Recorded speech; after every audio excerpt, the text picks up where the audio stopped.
The big story at 4.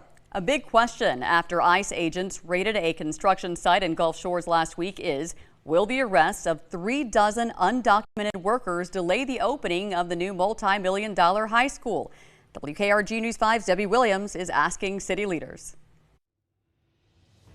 Gulf Shores Mayor Robert Kraft says the city is neither a target or part of the investigation into that Homeland Security raid at the new Gulf Shores High School construction site. That raid still very much a hot topic. Last week, construction at the new Gulf Shores High School shut down.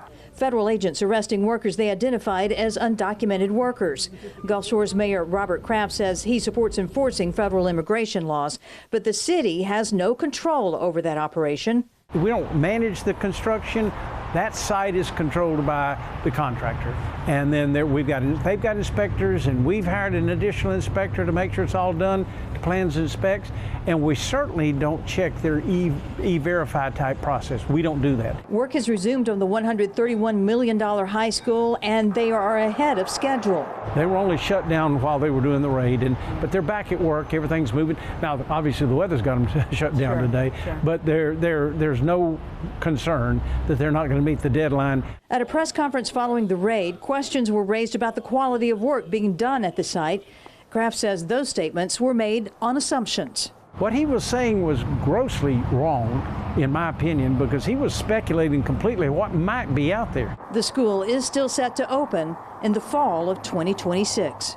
On the Baldwin County beat, Debbie Williams, WKRG News 5. 2 days after the raid where the new Gulf Shores High School is being built, federal agents conducted another raid in Baldwin County. 20 people were taken into custody Thursday. FBI agents in Mobile say 16 of them have criminal histories, including domestic violence charges and gang associations. There have been more than a dozen similar operations on the Gulf Coast this year. In February, 5 people arrested at a construction site in the Stonebridge neighborhood in Spanish Fort. Last month, the FBI reported more than 500 people in Mobile and Baldwin counties had been detained for being in our country illegally, saying many of them are members of a Venezuelan gang. This month, operations were carried out in Mobile, Fairhope, and Foley, many at construction sites.